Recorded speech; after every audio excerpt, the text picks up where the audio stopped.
Reviews. Mark Laughlin, going to do a review of my Tomac Cortez. I believe it's a 2010 Tomac Cortez. And as a part of this review, I'm going to include a little bit on my upgrade from a 3x9 to 11 or 1x11 drivetrain. Now, first, a little bit about me, so you know some context on, how much weight you want to give to this this review, in my opinion. I'm just a retired guy traveling across the United States, mountain biking, hitting all the trails across the United States. I do ride all the Black Diamond trails, not necessarily ride them the way they were meant to be ridden, but I do ride through them. So sometimes I'll have to maybe push through something that maybe I can't ride. But I ride a lot of technical stuff. I originally was a motocross racer way back in the day in the late 70s, early 80s. Also rode some observed trials on motorcycles. And in fact, a few years ago, I won a novice class event in Casper, Wyoming on my little crappy Honda TLR 200. Now, also in the late 80s, early 90s, I think it was late 80s, I rode the Park City National mountain bike race in Utah. And at that time, I was also doing a lot of mountain bike racing throughout that region, southwestern Wyoming. You can see more about the stuff I do, sailing, RV living, mountain biking, motocross, whatever, at www.raggededge.net. Now, Tomac Cortez is an aluminum frame bike. It, I believe, was built by Lightspeed Factory, I think in Taiwan.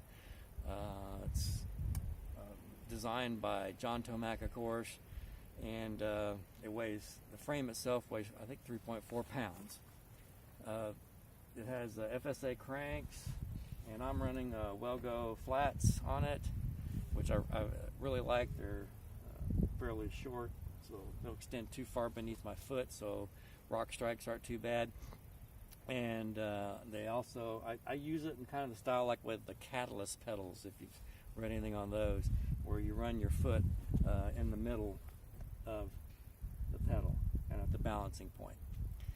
And then I pair these pedals, of course, up with the 510 Freeriders, which I really like. They're like a skateboard shoe, but with a thicker, a little bit stiffer base on them, and they hold up really well to the abuse of these flats.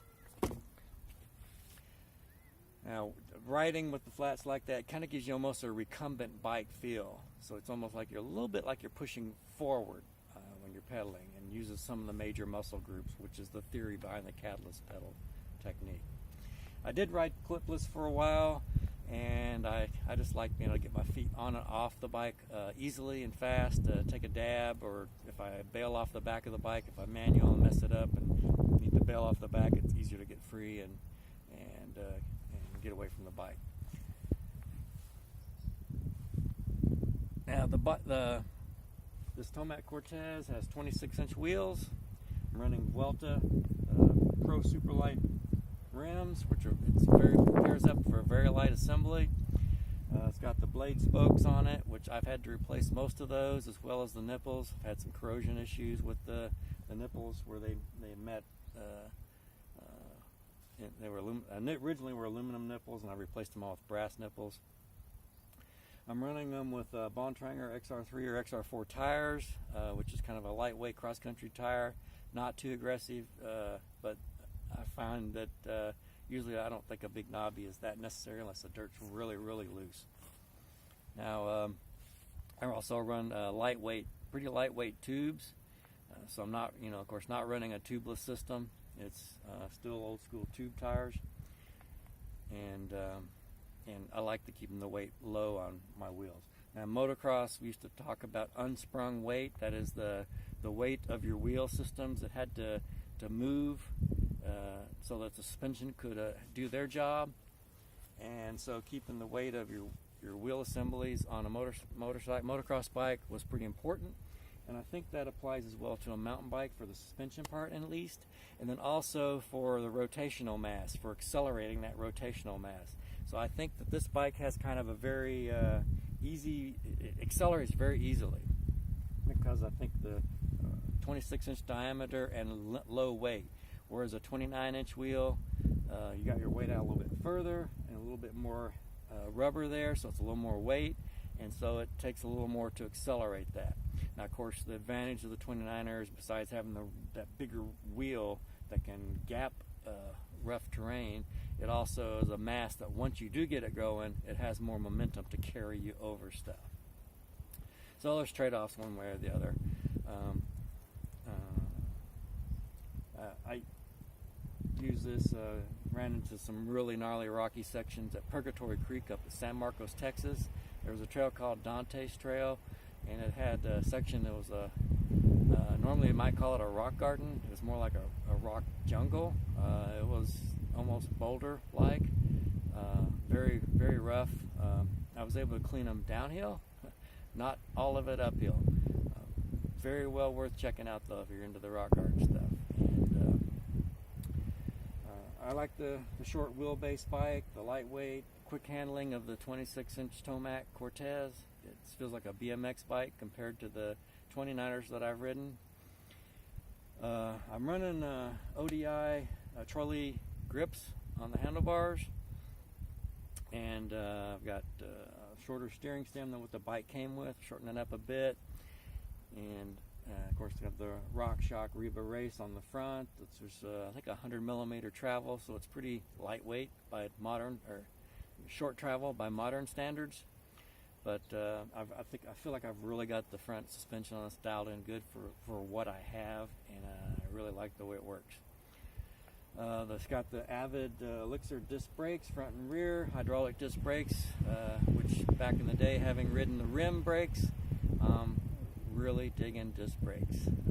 I do wish I had some adjustment where I could change the position of the brake lever on the handlebars, but that's, I'm not going to upgrade to modern water brakes just to get that feature.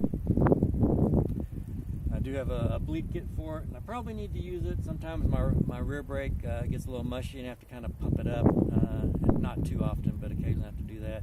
So I must have a little bit of air in there somewhere, so I probably need to bleed them sometime. I'm running currently in a WTB saddle. It's okay. I did have a Bontrager on it, which is much lighter, and I really liked it better. So I do have a Bontrager Montrose saddle on the way, so I'm hoping I'm back into being happy with my saddle. I run in the Abira bottle cages, and I run it with the NGN Sport bottles that I got off of Amazon. These are aluminum cages. They do get some aluminum dust on your bottles once they've worn the paint off the insides of them. But they're lightweight, and they've held up for years. And I do like having my water down here. I do not like carrying weight on my body, which is weight that I have to support if I'm using my legs for suspension or to get weight up off the saddle. And so I like the weight down here more centralized and low, and water is a heavy load, so I like getting it down here off my back. That's why I don't wear a camelback. Now I am using just a standard seat post. I do not have a dropper post on this bike yet. That may be the next upgrade now that I've got room on the left side of my handlebar for a dropper post lever. The original drivetrain was a 3x9 with 3 rings on the front. The advantage of the 3 ring was that I could drop down to a low gear really fast, and one click and boom, I'm down to a lower gear. Whereas if I had to make the change on the rear cassette, you're having to skip a few gears, and if you're under load, it's really harder to do. And since most of the trails I ride on, they're new to me. I hardly ever ride the same trail twice because I'm traveling across the United States.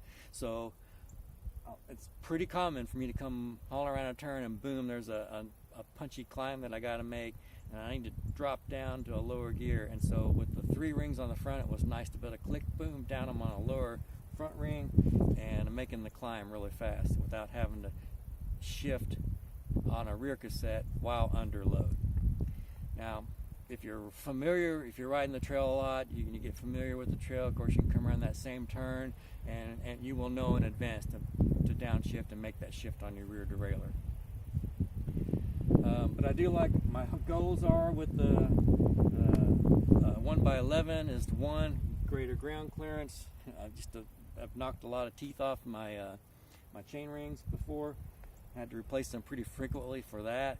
I'm also looking to reduce the number of chain drops and reduce the chain slap, smacking my chain stay.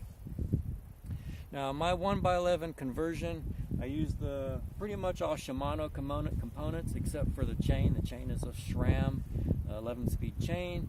For the derailleur, I use the RD M8000. It's a clutch derailleur.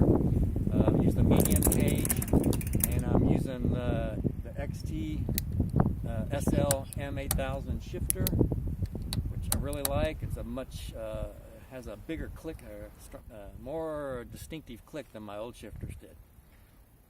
And then I'm running the XT CS M8000 rear cassette, which is I believe an 11x42, and I believe that gives me the same, pretty much the high and low of my original 3x9 system, and just a bigger gap between shifts, which is what I like. I'm not a cadence rider. I don't just try to maintain the same cadence, spinning, and then shifting the gears up and down as the terrain changes. I change a lot in how I'm pedaling. Sometimes very forcefully, sometimes very like a spinner, sometimes very gently. One of my big concerns was would this 11-speed cassette fit on my bike that originally had a 9-speed cassette. Now, of course, 11-speed puts the sprockets closer together, so that's how you're able to get more gears in there, and that's why you have to have 11-speed chain, because it's a narrower overall setup. But I was looking, it was like my a 9-speed cassette was 1.57 inches or 40 millimeters thick.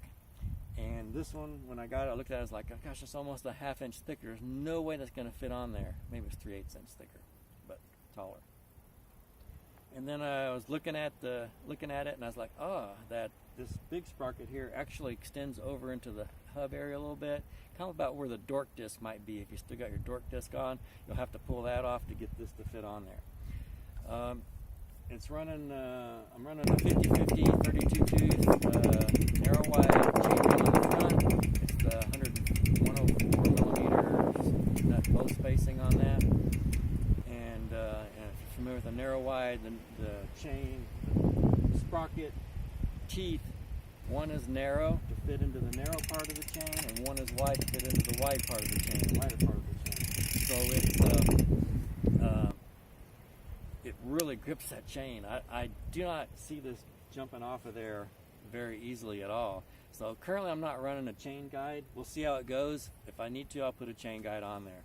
But my guess is, given with the narrow wide and the rear derailleur with the clutch system on it, the clutch will help dampen the slapping of the bouncing of the chain. My thinking is that this chain should stay in place. One other thing is I wonder about how this, seems to be you're having a pretty broad chain to take an angle from this lower gear all the way down to the smaller gear from that front narrow wide chain ring. So whereas before I might, to get to the lower range gears, I'd be shifting to my lower front sprocket, my smaller front sprocket, and shifting the whole chain system over to the middle of the bike, and therefore having a straighter pull to this bigger sprocket. And then on your higher gears, you'd be shifting up to your big chain ring on the front and maintaining kind of that more straight line approach to your chain. So it's going to be interesting to see how well this 1x11, how well things work as far as that chain having to make that angle from one side to the other. I think it'll be all right. Just riding around, I think it's doing good, so we'll see.